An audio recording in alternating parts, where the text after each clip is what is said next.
Assalamualaikum warahmatullahi wabarakatuh. Innal hamdalillah wassalatu wassalamu ala Rasulillah wa ala alihi wa ashabihi wa mawalah. La haula wala quwata illa billah, amma ba'd. Puja dan puji syukur kehadirat Allah Subhanahu wa taala dengan mengucapkan lafaz alhamdulillahirabbil alamin sebagai wujud rasa syukur kita kepadanya atas berkat rahmat dan nikmat yang Allah berikan kepada kita semua. Salawat dan salam untuk junjungan kita Nabi besar Muhammad sallallahu alaihi wasallam yang insya Allah kita berharap dan berdoa kepada Allah agar kita tetap istiqomah menjalankan sunnah-sunnah baginda Rasulullah sallallahu alaihi wasallam. Hadirin yang dimuliakan Allah Subhanahu wa taala, sumber hukum daripada agama Islam itu diantaranya selain daripada Al-Quran sebagai sumber hukum yang pertama atau yang paling utama, yang kedua adalah sunnah baginda Rasulullah SAW atau hadis yang disampaikan oleh baginda Rasul. Nah, bagaimanapun kita harus mampu untuk memahami hukum-hukum yang terdapat di dalam hadis Rasulullah Sallallahu Alaihi Wasallam, dan begitu juga pada pendapat-pendapat dari ulama-ulama yang sampai hari ini masih dijadikan hujah atau pegangan dalam mengamalkan hukum dalam ajaran agama Islam. Kali ini saya akan membacakan tentang pasal yang menyatakan disunahkannya mengangkat kedua tangan. Di dalam kitab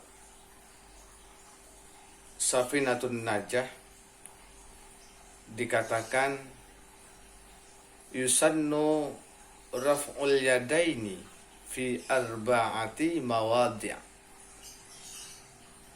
Artinya, disunahkan mengangkat kedua tangan di 4 tempat. Yang pertama, inda takbiratil ihram. Ketika takbiratul ihram, mengangkat kedua tangan dengan membaca lafaz Allahu Akbar. Itu yang pertama.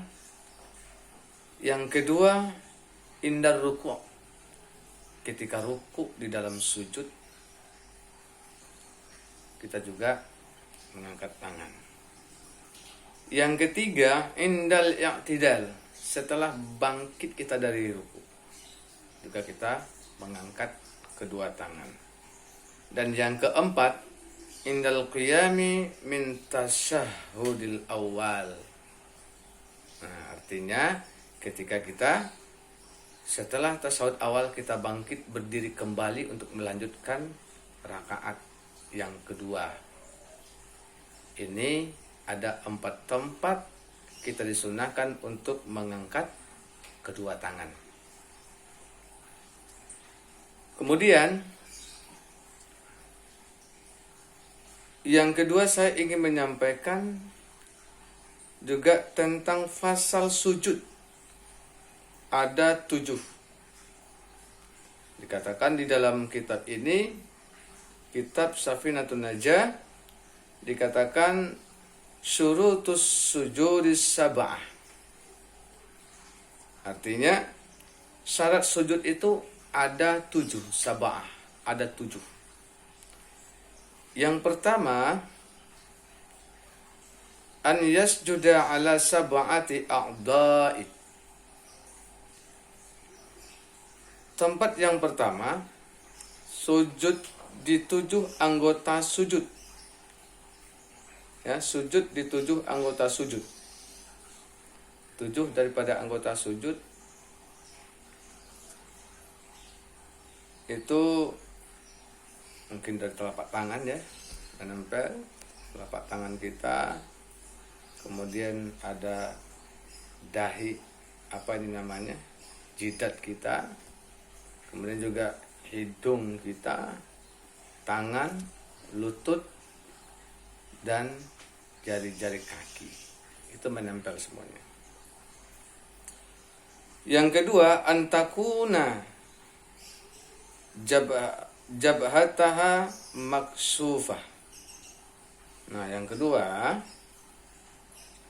itu dahinya. Nah, dahinya terbuka. Dahi ya. Yang ketiga, at-tahamulu biraksihi, meletakkan kepala. Nah, kepala maksudnya di jidat, seperti yang saya sampaikan tadi, di jidat kita harus menempel ke tikar sholat atau ke tempat sujud. Yang keempat, adamul huwiyya li ghairihi, tidak meniatkan untuk selain sujud. Artinya tidak ada niat yang lain kecuali ya untuk sujud. Yang kelima, an la yasjuda ala syai'in yataharraku biharakatihi. Nah, yang kelima, tidak sujud di atas sesuatu yang bergerak-gerak. Artinya tempat sujud kita itu tidak bergerak-gerak, dia tidak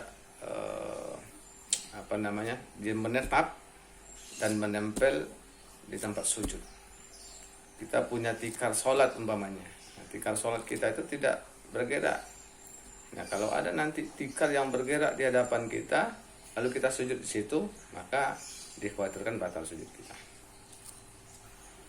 Selanjutnya, yang keenam, irtifa'u asafilihi ala a'alaihi. Yang keenam, kepala lebih rendah dibandingkan pantat kita. Jangan sampai kita sujudnya pantat kita malah lebih rendah pula dibandingkan kepala. Nah, ini kepala kita harus lebih rendah.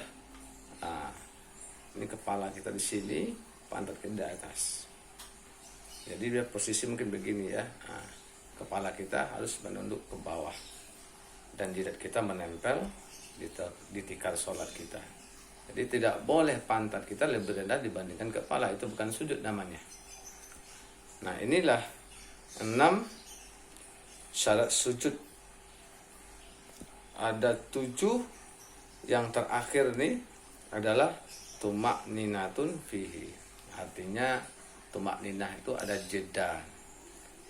Ada jeda waktu sedikit perpindahan antara gerakan yang dari gerakan satu kepada gerakan yang lain. Itu disebut dengan tumakninah. Nah, barangkali untuk pertemuan membahas tentang masalah sunnah mengangkat kedua tangan, kemudian tentang syarat sujud di dalam kitab Safinatun Najah, cukup sampai di sini dulu. Mudah-mudahan bermanfaat untuk diri saya dan untuk kita semuanya. Terima kasih. Wallahu a'lam bishawab. Mohon maaf atas segala kekurangan. Terima kasih atas segala perhatiannya. Billahi taufiq wal hidayah. Assalamualaikum warahmatullahi wabarakatuh.